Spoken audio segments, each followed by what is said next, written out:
A little over a year ago, I made a video analyzing KATSEYE's insane documentary that left people angry, a girl falsely accused of racism, another being pity-stand, and a fandom painfully divided only 2 months after debut. Everyone was so mad and had opinions about it that it quite literally overshadowed the debut itself. And as the group was aimed at a global market by HYBE, I wondered if that documentary was the wisest course of action. And as it turns out, it was. At the end of the video, I criticized HYBE for creating yet another documentary that did nothing but make lives worse for their artists. I was including the Le Sserafim documentary in the mix. But now, a few months down the line into the year, I realized that my criticism was rather short-sighted. In fact, I started to think about this after Kiss of Life's foolish livestream. One of my best friends and I texted about the situation while I was planning on how to approach the matter in an upcoming livestream. Plenty of K-pop fans were claiming Kiss of Life's career was over and plummeting, as they always do with these things. It's never true.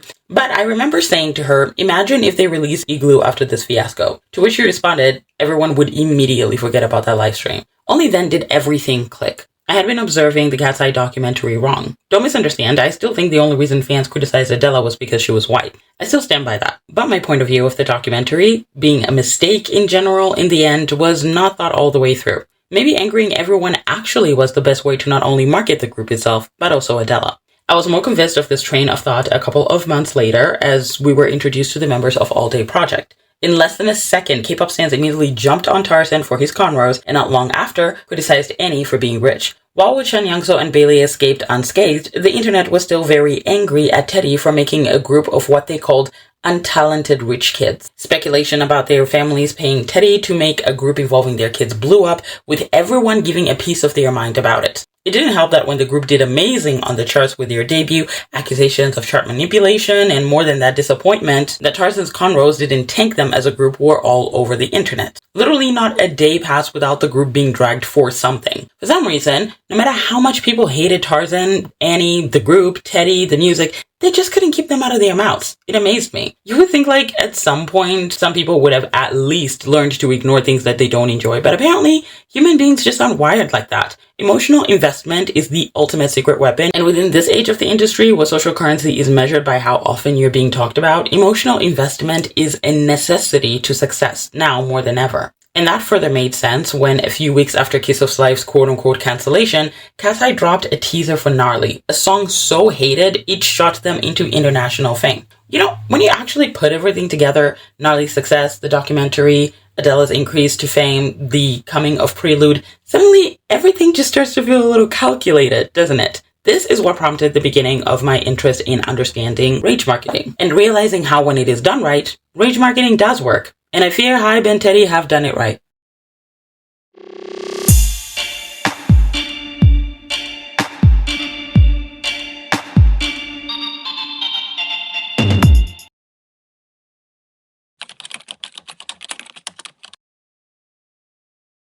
Before the documentary came out, I vaguely remember a subscriber asking me in a live stream about how I felt about Dream Academy, and me responding that I couldn't care less about HYBE putting together a global group. A global group with a K-pop formula was something I just wasn't interested in at that time. And mind you, I was coming fresh off of the failures of Super M and Got the Beat. Groups I believed proved that K-pop companies didn't understand what it required to make a successful global group. And if I'm being frank, my lack of interest would have actually stayed that way if it wasn't for that godforsaken documentary creating all the ruckus on the internet about Adela, who, mind you, was an eliminated contestant. So I caved. I opened Netflix and I decided to watch the documentary for myself to see what all the noise about. But of course, as I had predicted, there was no actual reason for fans to be angry. HYBE was simply using a dirty, oldie but goodie marketing tactic that we have seen in literally every survival show: evil editing.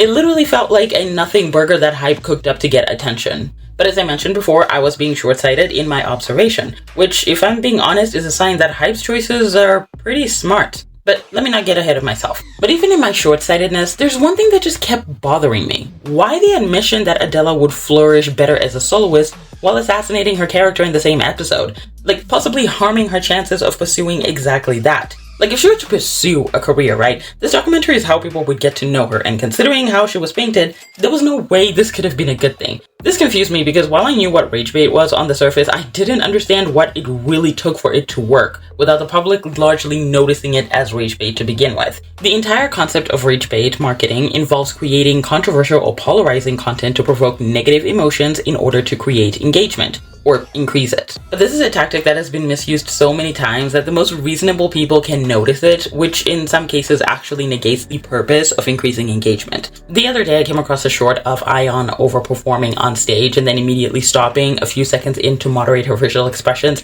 and it all just came off as a ploy to get attention. Like, it didn't even look believable. And I remember thinking to myself, you know, had she done this in 2024, when her stage presence was like at the height of criticism, maybe it could have been. Rage bait marketing, at least in my view, needs to feel organic to be effective, and must not be automatically easy to detect. And for that to happen, the stage or the setup needs to be presented properly. And this is where Hybe's documentary comes in, because the villain, protagonist, storyline, and pretty much the stage was guaranteed to make the internet explode. Highlighting Adela as the spokesperson complaining about lacking representation as a white girl would have been bad enough, but doing so while having an issue with a black girl receiving favoritism was a recipe for Armageddon. Not to mention, Manon had already made it into the group while Adela was eliminated in the first round, really pushing the racist bitter girl agenda. It also didn't help that Manon was crazy attractive and well liked by the public, while almost nobody knew who Adela was, and at that time, this documentary was their first impression of her. I think that was the goal in the first place, to bring attention to the girl that no one knew by baiting an audience obsessed with another one who was already popular. Manon and KATSEYE fans in general sniping at Adela without thinking brought a level of attention to her that wasn't there before, sparking curiosity amongst those who were in and outside the fanbase. Curiosity not just for what was said in the documentary, but for Adela herself as a person, as an artist. And I'm convinced this is what Hybe wanted all along, because attention always means curiosity, and as long as you're being talked about, you matter. First, they villainized Adela by pitting her with one of the most popular contestants. Then they gave her not just an early, but a first elimination of the show. With the first dramatic episode of the series, the stage was set perfectly to capture all the emotional reactions that they could. Those with common sense would see the nothing burger that was her so-called racism, right? And they would be determined to make sure that these deranged idiots on the internet would see their point of view out of frustration and common decency, often feeling the need to go out of their way to defend her. Those who were convinced of the bait would be determined to make Adela suffer the way that they believe she made Manon suffer in the documentary. And because this was a racially charged issue, it made their obsession with hurting her even stronger. And the harder they attacked her, the more defensive her supporters would become, snowballing into a massive debate that would attract the attention of non-interested parties. I mean, that's literally how I got dragged into this in the first place. That's truly the major goal of any rage marketing tactic, right? If the initial stages are done right, it can cause a domino effect of attention. When the company gets a large enough audience involved in the conversation early into the group's beginnings, every move that the parties make from that point on will be now under scrutiny, with the audience speculating about how it ties to the original issue, and by default, giving attention to the artist. Any and all content posted after the release of this episode full of Manon and KATSEYE fans are attacking Adela. K-pop fans making videos about her left, right, and center, Twitter stans giving her a piece of their mind, but more importantly, people becoming more and more curious about her in general. Adela took great advantage of this animosity from Manon fans, and the attention from the sympathetic K-pop fans and the general curiosity, harnessing it into shining a spotlight into her music and talent. And as one of those who were curious in the general public, that talent is what grabbed my attention and turned me into a fan of Adela. Seriously, that's literally how I became a fan of the girl. I didn't even know who she was, and like within 2 days, I was a stan. Rage marketing isn't just about getting people to talk about you. It's knowing what to do next when you get them talking, which is something most K-pop companies suck at. Usually what K-pop companies do is take any and all backlash as a sign to dish apologies or try to appease an audience, which in my personal opinion is really stupid. Kiss of Life, this is where you fucking messed up. By the way, I'm not saying that they shouldn't have apologized. They gave way too many apologies in this situation. One apology, maximum 5 sentences, would have done the trick. But no, they wanted to appease the audience so badly they apologized themselves into irrelevancy. It's ridiculous. Adela's moves with the public outrage against her were wise, because the audience Hybe pissed off was one that doesn't know how to make their anger expensive. She had more than enough material to do the necessary work to kickstart her career. That's another baseline that should be covered with rage marketing, and I believe Hybe and the Black Label understood the assignment. That is, picking the perfect audience to piss off. Which brings me to All J Project, specifically Tarzan. In order to get the emotional reaction needed for exploitation that will yield results, Hybe and Teddy picked the best group of people to piss off. Black K-pop stans. Get mad at me all you want, but if my 7 years as a K-pop fan have taught me anything, it's that nobody is easier to piss off than a Black K-pop stan. Well, maybe blanks, but that's really debatable. Rage marketing largely relies on the audience's response to the tactics used to grab their attention. And an audience that is A, easy to piss off, B, has plenty of time on their hands, and C, carry a level of importance so high that they believe everyone needs to hear what they think about every situation is a perfect foundation for this marketing scheme, aka Black K-pop stans. And you know what? Before I continue, I feel the need to place this important disclaimer, which should really go without saying, but as my mother always says, common sense is not common to everyone, so I'm just gonna go ahead. I am not condoning any of the observations I'm making here, nor am I deeming them morally correct, okay? I'm just grown up enough to know that sometimes companies in general operate this way. I just simply don't take it personally. Cool? Okay. Now, as I was saying, Black K-pop stans. I touched on this with my Tarzan video, but there seems to be this mindset in the West, right, where everyone is divided into classes of oppressed versus oppressor based on traits that were born with and cannot change. The oppressed classes are treated as victims of some systematic boogeyman that is out to get them by just existing, and in my opinion, the worst negative effects of that mindset is that it leads people to seeing oppression where it sometimes does not exist. Emphasis on sometimes, okay? I'm not saying that the oppression does not exist before someone starts whining in the comments. In the cases when the victimization isn't actually there, they tend to pick the tiniest of issues, making a mountain out of an anthill, feeling the need to speak up whenever they believe there is an issue. While the noise may be useless when it comes to enacting real change within the industry, it is useful for corporations who know how to use it to their artists' advantage. And that's why Black K-pop stans continue to create fan bases for idols they view as wrongdoers in the community. This is the interesting crossover I made from Adela to All Day Project's Tarzan. Plenty of the noise that created the curiosity around them came from pissing off Black K-pop stans. You think Hybe and Teddy by now don't know that cornrows and rapping the N-word and criticizing a black person is considered racism and there's no distinction between the three? But on a serious note, the reaction to the disrespect of black culture over the years has taught companies that this is a cheap way to attract attention. And that's why I believe that our introduction to Tarzan being his hair and his love for hip-hop inspired fashion was no coincidence. While cornrow incidents aren't exactly new to K-pop, Tarzan taking such a blunt and upfront approach incited a higher level of rage most idols hadn't faced before. Not to mention, doing this as an artist in the YG atmosphere and as a rapper, like I said with Adela's case, it was Armageddon. If you know a little more about Tarzan, you're aware that he is a magnificent dancer. I'm talking protege level of skill, okay? So why didn't Teddy use that to promote Tarzan instead of focusing on his fashion choices that angered a bunch of fans? Because I see so many people were always like, if they had introduced Tarzan with his talent, everybody would love it. Nah, bitch. No, they wouldn't. In fact, he would just be irrelevant. There are two reasons why Teddy didn't do this. One, unlike YG, he's not stupid. The man ran Blackpink 4 years, and I just know he observed Baby Monster and NMIXX to know that leading a group with talent as the main focus ain't shit. No offense. Second, All Day Project is not the only artist he manages. There's Meow, who were introduced first. And with them already being like the quote-unquote talented ones, repeating that strategy is stupid and a waste of time and, yeah, stupid.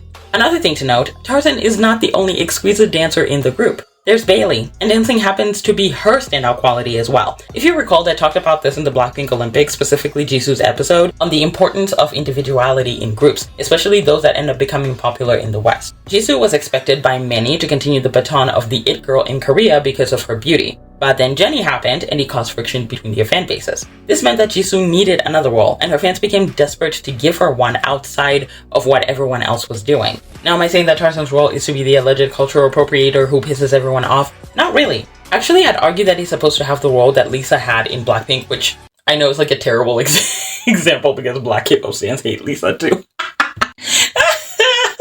I did not think this through when I was typing it. Sorry. It's to be the wild card with no limits. The role of the wild card usually means that their talent is not going to be at the forefront, but their unpredictable, adaptable, and sometimes destructive personas. And in K-pop, that is mainly shown in their fashion choices, their over-the-top personalities, and the color scheme that represents them. This is why Tarzan's fashion choices matter more than his talent, as gifted as he is. And if fashion is not a little controversial, and if fashion is not controversial, girl. And if fashion is not controversial and a little disruptive at times, it's not talked about. Emotional arousal always means engagement, and the algorithm favors engagement. Now, even when he doesn't have cornrows on his head, people cannot help but talk about his fashion choices. They can't keep it out of their mentions. I would actually argue that he's probably the most talked about member in that group, and I'm sure somebody might combat it with, being the most talked about doesn't always make it a good thing. We're not talking about morality here, Susan, okay? I emphasize that this is an industry where impact outweighs artistry. When fashion houses look for celebrities that represent them, they're not looking for little Miss Goody Two-Shoes over there with nobody saying bad things about her, okay? What they want is boldness. They want out-of-the-box thinking. They want artists who are willing to take fashion risks and being talked about. It would not surprise me if in the future Tarzan finds himself representing fashion houses and being chosen for his risky styling. I cannot say with certainty whether his fashion choices are entirely up to him or a persona that is forged by the Black label, or maybe a mixture of both, since he was quite literally a model before becoming an idol. But what I will say is that the choice targeted the perfect audience. One I'd argue is easy to bait into rage matches and will definitely benefit him in the future. The audiences for rage bait marketing in K-pop must also be all bark and no bite. And an audience that has made video essay after video essay swearing that Tyla's gonna be cancelled because she didn't adhere to their community's demands, only for her to create a hit in the same year, surely don't bite. Another audience that doesn't bite? The haters of capitalism, specifically those who make hating rich people their personality.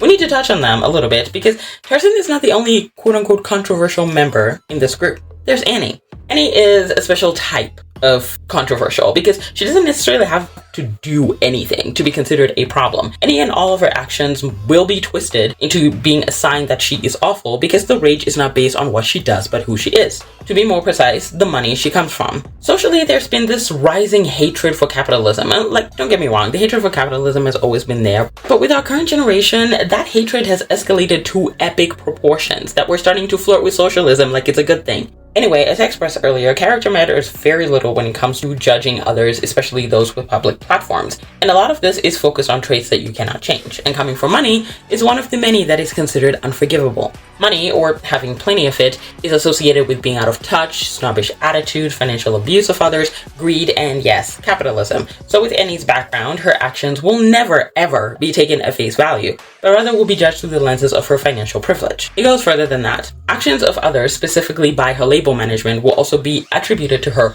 with no proof. Take the Daesung win from last year, right? Everybody kept claiming that her parents were responsible for that win, bypassing other groups that won Daesung's early into their career, bypassing Teddy's influence in the industry, or their success in the charts and the attention that they gathered within their generation. They immediately jumped on blaming Annie's parents because of their financial position. And mind you, when you ask these people for proof of their claims, they respond like Candace Owens. We don't know now, but we know. No, the fuck you don't, bitch. The point is, with the anti-Nepo baby, we hate rich people for existing because they're taking the wealth that the rest of us are entitled to community, they will obviously develop an obsession with her, watching her every move, waiting to harass her when they see fit, with very little self-awareness of what they're actually doing, which is promoting her even further. Like, the second you say anything, like, you know, maybe this information about Annie isn't true, the response is always, imagine defending a billionaire. Okay, Jen, and you're attacking them for what? Having money? Bitch, that really is the point at the end of the day, right? It's quite literally by definition what fame is. Creating an obsession between a target audience and a given celebrity. Creating that obsession is like the art of marketing. It intrigues me how companies use this, because for that obsession to stick, you know, for it to be an actual obsession, you need to tap into a little switch that lives in every one of these audience members. Superiority complex. I have a theory. Most people don't actually have political beliefs. They have an addiction to moral superiority. Like, particularly with social media and the way that we all engage in the political discourse, politics has become a shortcut to feeling validated that you're a good person, you're smarter than other people, or that you're on the right side of history. And now it's just something that we fall back on when we need a hit of self-righteousness. And this has become so obvious recently because any sort of political disagreement is framed as a character flaw. People can't really explain why they believe what they do without invoking some sort of morality clause. People used to describe their politics as an action, and now they describe it as an identity. But now it's who people are, nuance is a betrayal, and curiosity is dangerous. And frankly, this is counterproductive because when someone is addicted to moral superiority, they don't actually want solutions to their problems. As you heard that creator say, most people support what they support so they can feel morally superior to others. And rage marketing needs to make an excellent example of this to be effective. Morally superior feeling individuals are not interested in solutions to their problems. They want a soapbox where they can flaunt all their politics because outrage gives the illusion of accomplishment without real effort. You can quote me on that. I touched this in my Blackpink Olympics series in the first episode of Lisa, and how pitting her against Jennie made her stance feel more superior to Jennie's stance, who was supposedly supporting the favorite member of the company. The formula goes a little something like this. Companies are bad, therefore idols they favor have done something bad to gain their support. If they haven't done bad things, their support comes from superficial things, which is also bad. So if you support the favorite member, that means that you are bad, and in order to be better than you, I need to support the opposite. Liz stands, I'm talking to you. By supporting the least favored member that also happened to be dealing with racial discrimination, Lisa stans felt important and better than Jennie stans. This is why Adela took off so well. Now, no, I'm not saying that everyone who supports her music does this because they feel superior to KATSEYE. I actually happen to like both Adela and KATSEYE myself. But rather, her artistry is the sole focus of who she is in the industry in comparison to KATSEYE. And trust me, Adela fans are not shy of expressing that. But on the topic of superiority complex and KATSEYE, it's really interesting to dive into it for a second because once upon a time there was that lingering question of are they or are they not K-pop? Now if I remember correctly, Sophia said that they consider themselves K-pop as much as global artists. But this puts an interesting spin on this part of my analysis because a good chunk of KATSEYE fans despise K-pop. They have this deep-rooted need to place KATSEYE on a higher pedestal than K-pop in general, where they consider them as quote-unquote real artists, if I may say. So much of the K-pop industry is carefully curated behind the scenes, from the actual art itself to the way the idols conduct themselves in public. And for Western fans who are used to the illusion of freedom their celebrities back home exhibit, it takes a little bit of adjusting when they start liking the K-pop industry. So when in comes a new group formed by the K-pop model, but have outspoken members who wear provocative fashion and whose personal lives are in the spotlight, it makes perfect sense that their fans feel a sense of superiority to the rest of K-pop. That is why there's so much comparison in the first place. You have this section of their fandom that are actual K-pop fans who view them as quote-unquote real artists or quote-unquote real women with quote-unquote real talent, separate from the prim and proper model of the average idol. Then you have another section who either can't seem to get into K-pop or just look down on the industry as a whole, creating this false sense of being better than K-pop fans. Before Sophia's statement, my best friend stated that KATSEYE is either K-pop or global, depending on what's convenient for their fans. When it's time to talk shit about the industry and their lack of authenticity, the girls are global artists. But when achievements and success of girl groups are being compared, the girls are suddenly K-pop artists, and looking at the global competition, they have to be in order to soothe their fans' egos. I believe that sticking to the K-pop model was deliberate on HYBE's part. They have no intention of leaving it anytime soon, because they want these girls to be compared to K-pop artists. They want them to be pitted against them.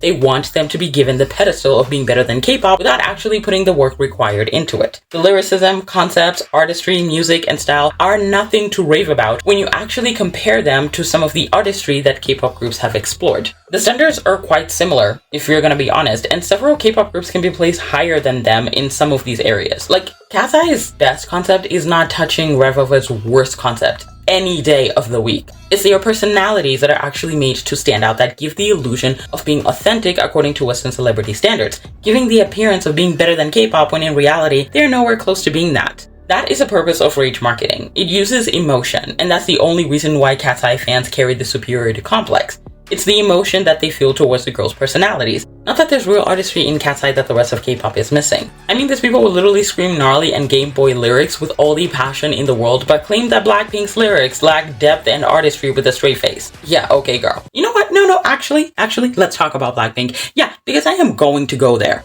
There's an interesting pattern that I've noticed in the music industry where if like a new artist drops something the general public enjoys, there's this need to compare them to the biggest artists in their niche, right? The best example of this is Cardi B's rise to the rap industry, when people went as far as to compare her to Nicki Minaj, like they were even comparable. A literal rap goddess, just because they enjoyed one song. Or when for years Chloe was urged to separate from the musical duo with her sister Halle Bailey to go solo because people thought that she was a better performer and gassed her up as the new Beyonce. Yeah, how's the solo music doing on the charts now? It's so abysmal that people are actually making video essays about how the girl should have never separated. Like they didn't gas her up to leave in the first place. But okay.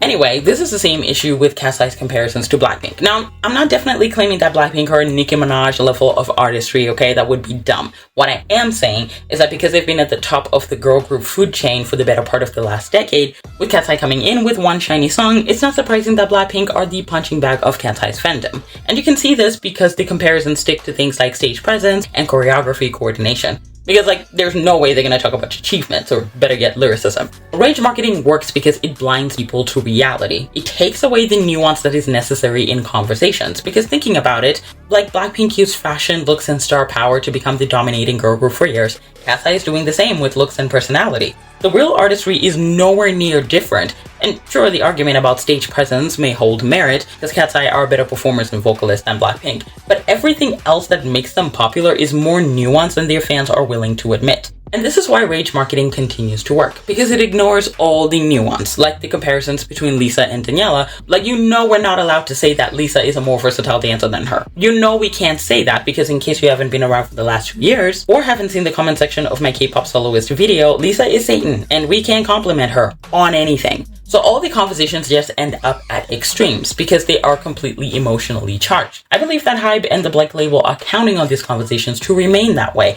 because the lack of nuance is what makes the strategy work. But is it sustainable? The answer is yes, if they know what they're doing and know exactly when enough is enough, which is where other companies who do go a little bit further with their rage marketing tend to fail. Because with all the emotions this marketing tactic uses to gain engagement, we must account for another: exhaustion. At some point, people are going to get sick of the antics and retaliate. Just ask Selena Gomez, she'll tell you. If a group has to rely on shock value of either their personalities or obnoxious experimental music all the time, it will tire their audience out, killing interest in general. The result of this? Criticism will shift to actual artistry, and fans will start to see right through the rage marketing the second the artist does something that is deemed a little too far. I think we can all remember the swiftness at which Ice Spice lost support after being caught talking shit about Nicki Minaj. Even though she's entitled to her feelings about the rapper, the majority of her supporters who happened to like Nicki turned on her very quickly. Suddenly things like her lyricism, her artistry, or the music she was producing in general started being questioned. Mind you, these people didn't care about this when they were listening to her music and she and Nicki were in good graces. At some point, people will become desensitized to Tarzzan's fashion choices and cringy attitude, or they'll stop caring that Annie comes from money and expect actual improvement from her as an artist. Someday, a KATSEYE member will say something too outlandish to be left off as a chaotic personality, and no amount of racial diversity or speaking out about social justice issues will rescue them from it. And it wouldn't surprise me if that becomes the stepping stone of Prelude, a group with a member quite literally loved for her integrity. You know what? I would actually argue that Prelude was part of the plan as much as KATSEYE was. Like, I'd actually argue that this is something that they planned forever ago. This whole thing was planned before the documentary came out. Like, I'm telling you. In fact, I think there's a high chance of fans doing KATSEYE dirty the same way they did Yunjin, which, such is the price of being the chronically online artist. So the question becomes, do HYBE and the Black label know what they're doing? Will they be able to notice when enough is enough to save their artist from the inevitable downfall that comes with rage marketing? That is yet to be determined. But I would argue yes, if they know what they're doing, right? Let me put it this way. If the coming of Prelude, they go in the direction that I think they are, which is presenting them as serious artists, the comparison to KATSEYE will be obviously inevitable. HYBE can then harness the negative attention that KATSEYE gets in preference of Prelude to rebrand themselves as serious artists. Sort of in the way Addison Rae did, right? She got her initial following from TikTok and then transitioned into an artist that people respect last year. The conversation is already bubbling actually as we speak, because there's been plenty of talk about how KATSEYE only exists to normalize quote-unquote slob AI music for the next generation, which honestly makes me laugh. Like, dude, you're American. You consume slob by default. Like, this is the generation that gave us Skibbity Toilet. Let's be for real. They didn't need KATSEYE for that. But anyway, this is a conversation that will only get louder as time passes, and HYBE can use that next wave of rage to the group's advantage, if they handle it correctly. And as for the Black label, I believe that they have that covered for All Day Project. I mean, for one, the other 3 members have been receiving plenty of positive attention out of spite of the other 2. So no matter how much they hate Tarzzan or Annie, for Bailey, Wuchan, and Young So Safe, they will continue to support them.